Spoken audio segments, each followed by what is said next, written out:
Okay, I had a couple of cakes that I was going to make, cheesecakes, that didn't actually end up getting made.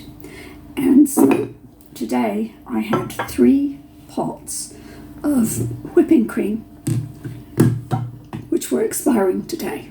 And I needed to find something to do with them. I didn't want to try to flush them down the drain and clear out the drain and all that, because it's quite greasy and thick.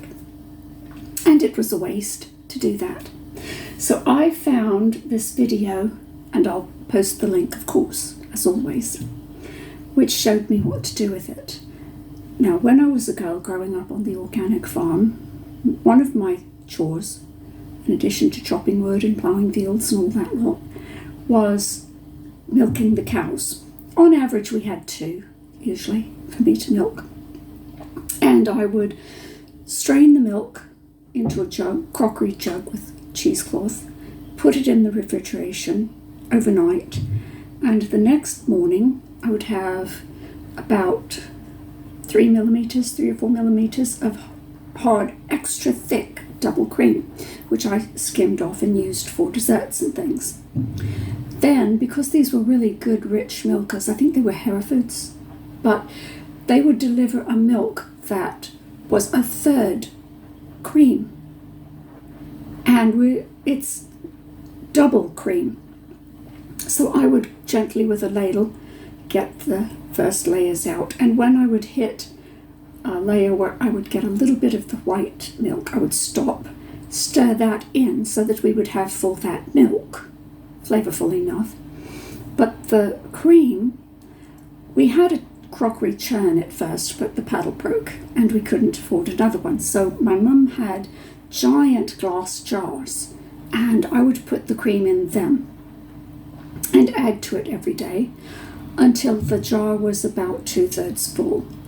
After that, I would let it sit until the curds and the whey separated.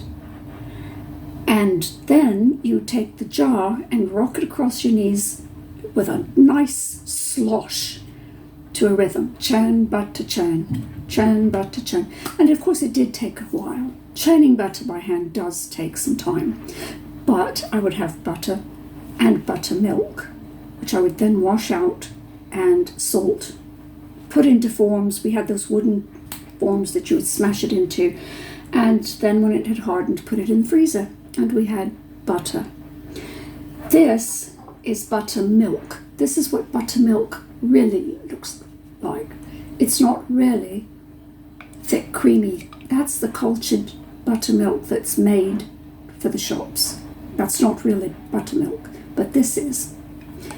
This is what comes from